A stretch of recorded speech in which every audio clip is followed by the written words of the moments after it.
એક નાનકડી કવિતા છે, સામાજિક કવિતા છે. કવિતા નાનકડી છે પણ થોડીક કડવી છે. કડવી થોડીક લાગશે કેમ કે હું એવું માનું છું કે ઉત્સાહ મનાવવો જોઈએ, ખુશી મનાવવી જોઈએ, ખુશ થવું જોઈએ, પણ આપણી જે વાસ્તવિકતા છે એ ના ભૂલવી જોઈએ. તો આશા રાખું છું કે તમે લોકો મારા આ શબ્દોને સમજશો. બોલે ઓછું ને બખાડા ઘણા, બોલે ઓછું ને બખાડા ઘણા, સમાજમાં મારા આવા ડખા ઘણા. બોલે ઓછું ને બખાડા ઘણા, સમાજમાં આવા ડખા ઘણા. સમજના છે સરોવર ઘણા, સમજના છે સરોવર ઘણા, પણ તાણે કટાણે છલકાતા જાણે અધૂરા ઘડા. પણ તાણે કટાણે છલકાતા જાણે અધૂરા ઘડા.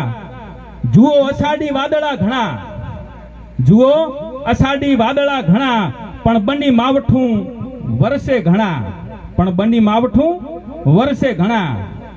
એકતાના છે નારા ઘણા, એકતાના છે નારા ઘણા, પણ અમલમાં હજી ઓછા ઘણા, પણ અમલમાં હજી ઓછા ઘણા.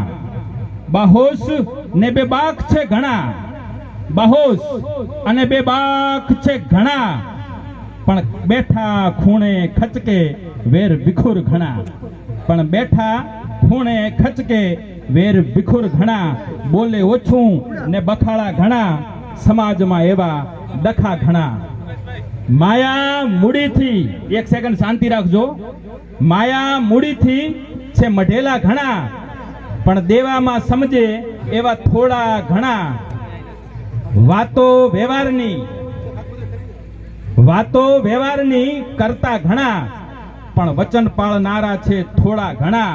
અને છેલ્લે ભીડમાં દેખાય ભેગા ઘણા, ભીડમાં દેખાય ભેગા ઘણા, પણ ભીતરે ભીતરના ભાગલા ઘણા.